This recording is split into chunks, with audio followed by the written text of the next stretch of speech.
Okay guys, so today I'm going to go over my selector. Um, Basically I have arena here, and this arena is going to be replicated in a survival map on my server. And the idea is that you change this dial and it selects a different mini game, and then this gets replaced with that game.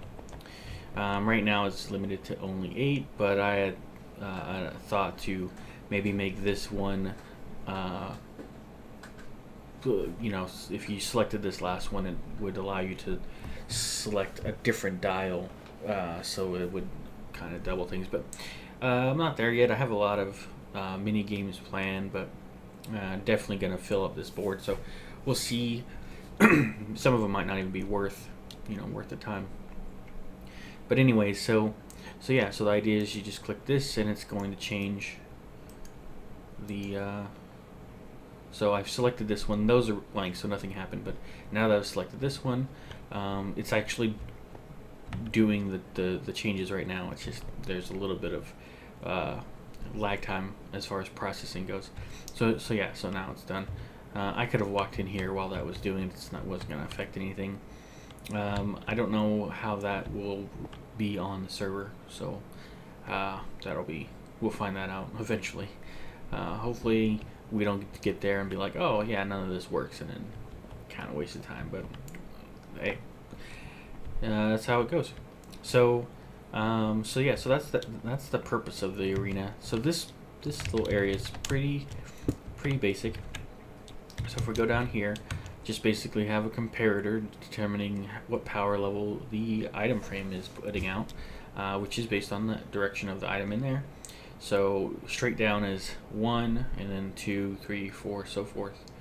Now, unfortunately, this is always on. As long as there's an item in the item frame, this will always output at least a signal of 1. And so we're not going to pop anything out of the dial ID. Let's just stay there. So I can't really use this. So what I've done to get around that is I've inverted the signal out of 2. So if 2 isn't powered, this will go on. And the only time 2 isn't powered is when 1 is powered, or when only 1 is powered. So that kind of worked out, and I had to, ideally, some of the issue is trying to squeeze it into this small space. I was trying to get it to only fit here, but it is what it is. It might be easier when 1.9 comes out, but we'll see how that goes. And basically in here, I have a clone. So I'm executing a command at an armor stand that has the name Arena 1, and it's executing a clone command. So the markers are cloning the area next to it to this set position. This is probably one of the few times where I use exact coordinates instead of relative, just because it's a dynamic object. Like, everything about it is dynamic. It changes from game to game, so most things are relative, which counts as a pain in the ass. Have to count blocks over and over again. But anyways, so that's the gist there. So basically, it's gonna there's a marker over there, and it's going to clone the area next to it, and then it's going to clone it to this green spot right there. And you'll notice that when I go over here, there's green spots on each and every one, because it's cloning the whole thing. So here you'll see the arena marker, and this is really just an armor stand with Arena 1. The benefit of that is that I can just kill this one, and then place and then summon one, say, over there. So now that arena takes up the number 1 selector spot. So I can reorganize this dial as I so choose, simply by moving these markers around. So the dials, it's not set in stone. It does not have to be the order that you created it. So that's always a plus. And then that's the marker, and it's really just an armor stand set as a marker. It's invisible, no gravity, Yeah, and it's one of the you'll notice that, well, I use armor stands for a lot of things, and it's the only armor stand these are the only armor stands that are out right now. If these, I'll go over that in just a minute, but these do use armor stands, just a special way. So each of these are laid out to where there's, basically this white border is the limit of the area that this takes up. So when I put this in the server, we know that the white area, anything within the white area, is going to replace anything on the server. Now, this the way that I've laid this out here is that I've used multiple different materials to try and easily highlight different sections. So like this is wool, below it is sandstone. Here, this is sandstone, just like what's around it, so that's not much different.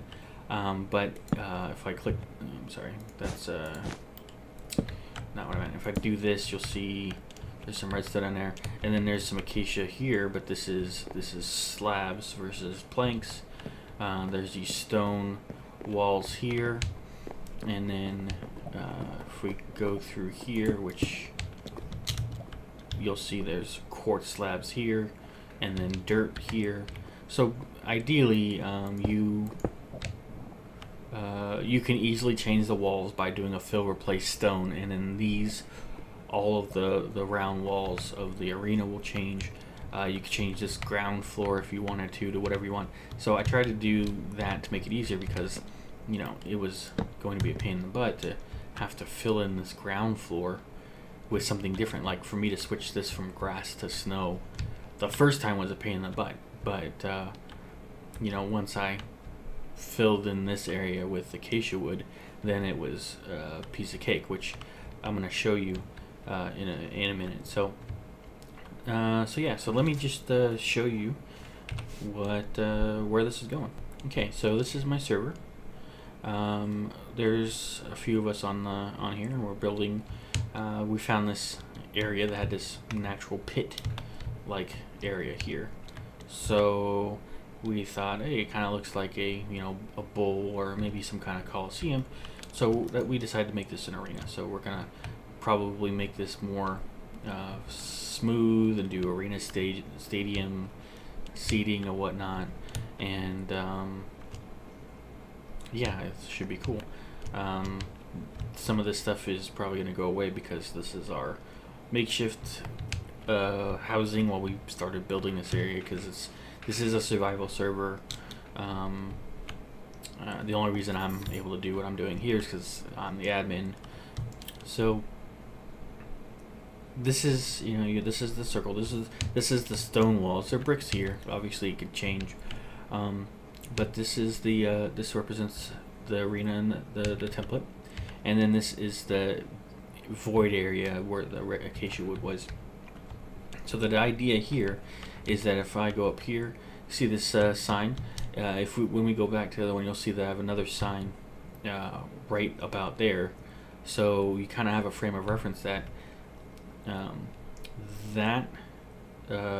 where that is on the arena map. So this area here, you see this cobblestone here going up and down this wall. This represents the line to which represents the white wool in the arena. So this whole area that I'm standing in now will get replaced with whatever is built in the arena. So this will get utterly destroyed and then whatever.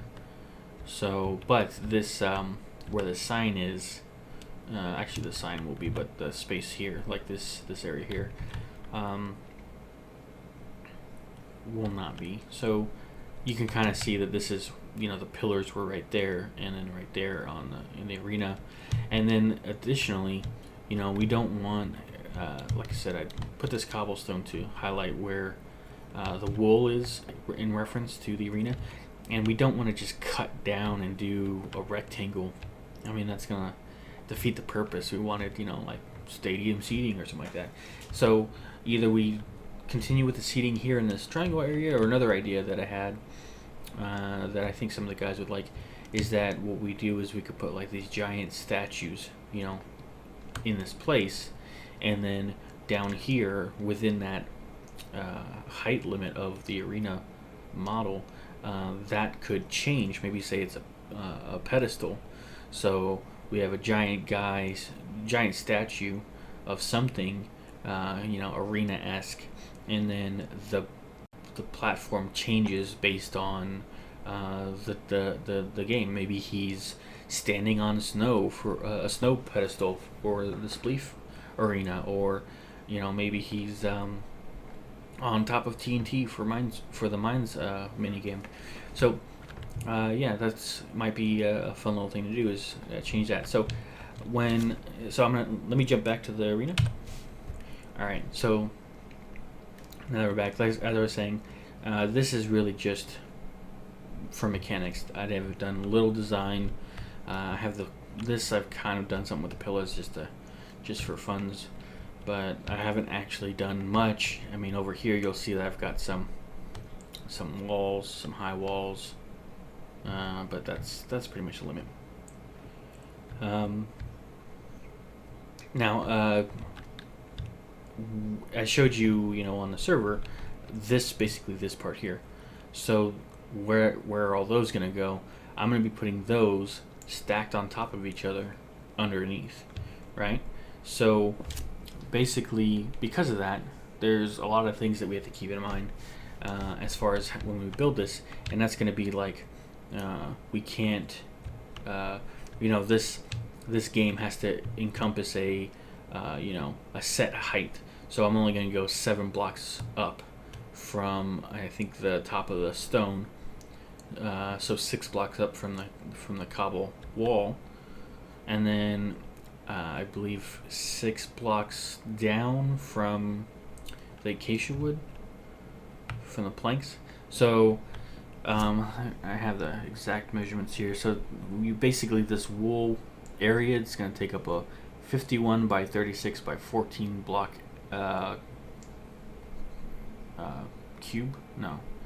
rectangular area. So yeah, so that's kind of the limits there. So in addition, because they're all going to be stacked on top of each other, we kind of have to be cautious of our redstone use, right? So there's a 63 clocking block limit. So if you're using a fill clock like I do, right? So this is a copy of the template, right? So I have the fill clock set up here in place, and here's the line where we can put a bunch of different commands. The way I've set it up is this area here in the outside of the stone wall is for base mechanics, and then you can do additional mechanics inside the wall if needed. It really depends on the type of game. So like, for example, inside that wall for Spleef is lava, so there's no command blocks inside on the other side of this wall. But for mines and wow, drew a blank. What's the other one I did? Mines and Pong. Both of those have commands within their bottom part because the game only takes place above the surface. So yeah, so these are here, and then this is all pre-set up. Now over here, and this is kind of one of the important parts, is that I have a shutdown sequence and a startup sequence, right? So you place a redstone block here, and it powers this sequence, which includes a little note. Because the startup is going to move that redstone to a different area, which a lot of this is just taking a single, you know, all the functions, place a redstone block, and then move that redstone block throughout here to power things, so that way I don't have to go and necessarily clear a bunch of redstone block at the end. So yeah, so this is going to move that redstone block to the next stage, and then this is just gives a little announcement that says, hey, the game is running now. Once it's gotten here, it's officially running. And then this does the opposite, where it's telling you, oh, it's shutting down.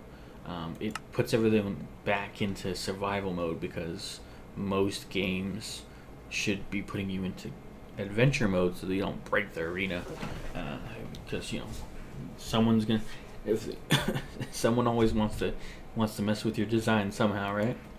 So and this last one does the same thing. It just moves the redstone block that was placed here. So let me go over here, and it all makes sense as far as the staging goes in just a second. So this is the kill stage, and then this is the summon stage. So I have a summon stage, I have a startup stage, then I have a running stage, then I have a shutdown stage, then I have a killing stage.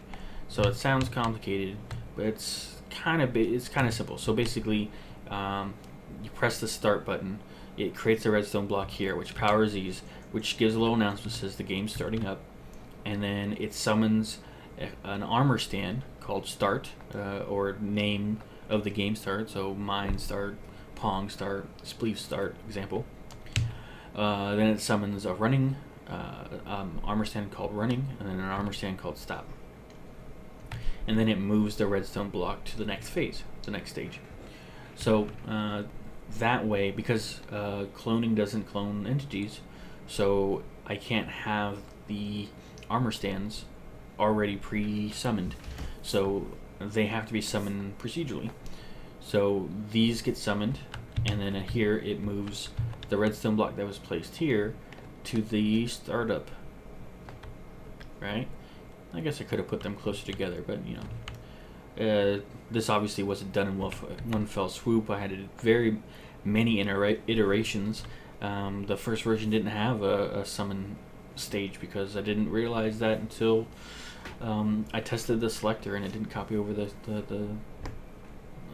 the armor stand. So you'll learn. So yeah, that last command moves the redstone block that was there to here.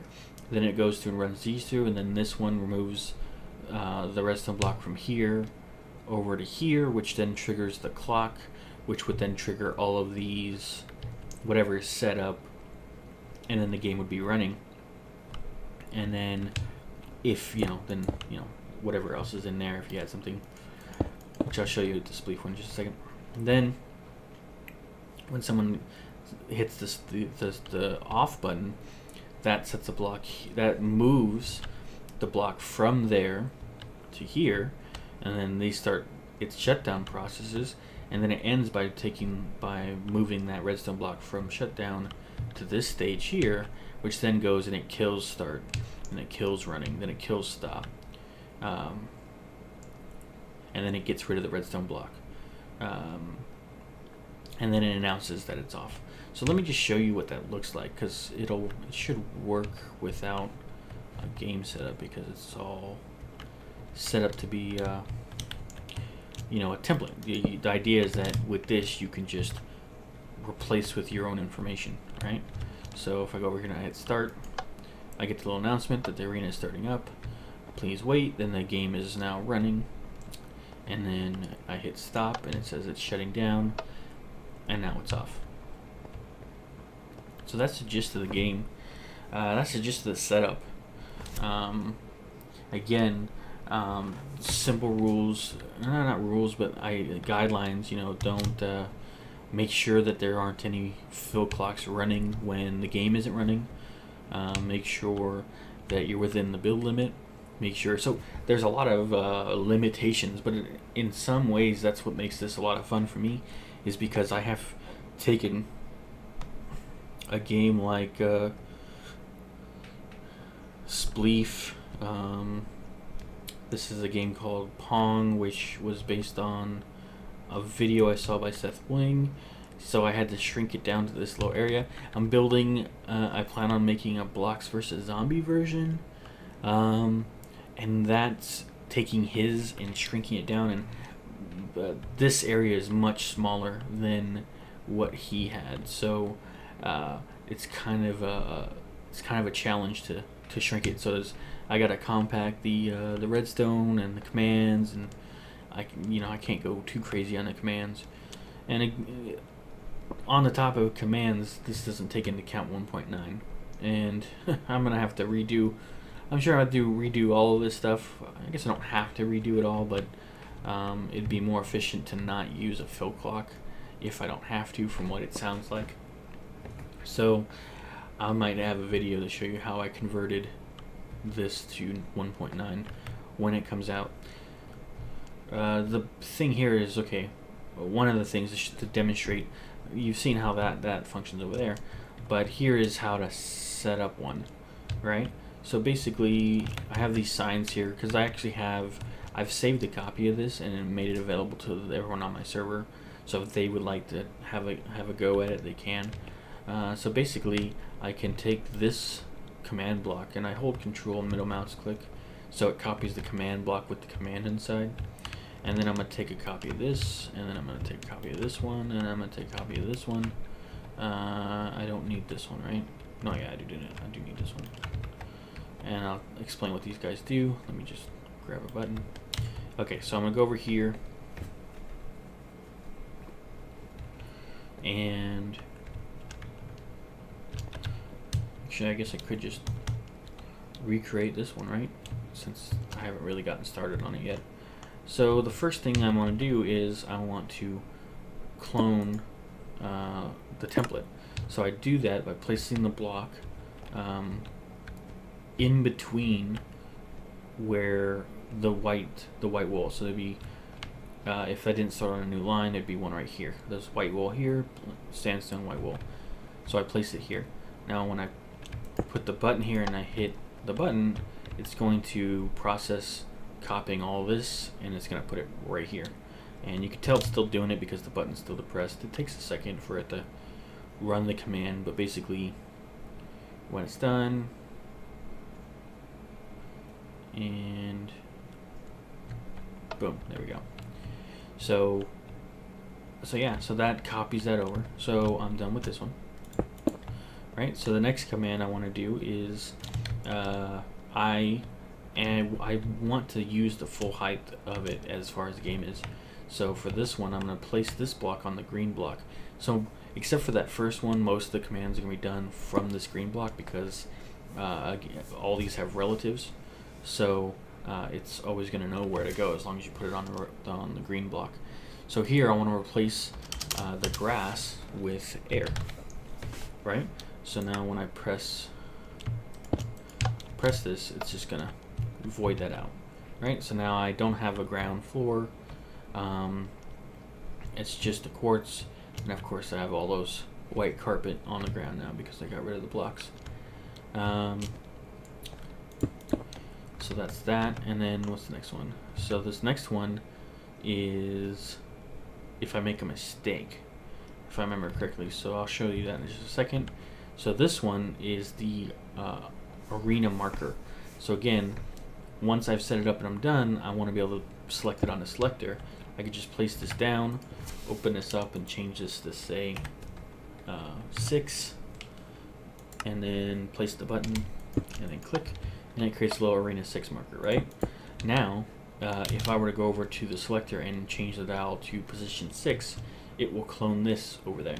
So that's the gist of setting it up. Now I can go underground, start setting up my redstone, start setting up my commands, start building in here, and all that stuff. Now if I mess up and or I decide that I'm not ready for this one, I can take these command blocks, and then let's see, this one is air. So if I do this one first, I put that one there, and that one is going to basically get rid of everything on top, right? Which maybe even that's what you want, you know, because it kind of might look neat. So keep in mind, you know, that means that there's going to be a drop off in the server. If not that you would be putting on a server, but for my purposes, that's what happened. And then if I put this one here, it should do the bottom part. So it just replaces that with sandstone. So that's pretty much it. And then I just need to kill at E type equals armor stand, radius equals 2, and of course I could always just say the name arena 6, but you know, R equals 2 is shorter. So yeah, so that was how I added and could get rid of an arena quickly to make the next iteration, which I should be starting soon. I'm gonna make a separate video to go over how I did this one, and then how I did this one, and then how I did this one, so you guys can see, you know, how I did that stuff. So yeah, if you guys have any questions, please leave a comment, subscribe, like, appreciate it. Thank you.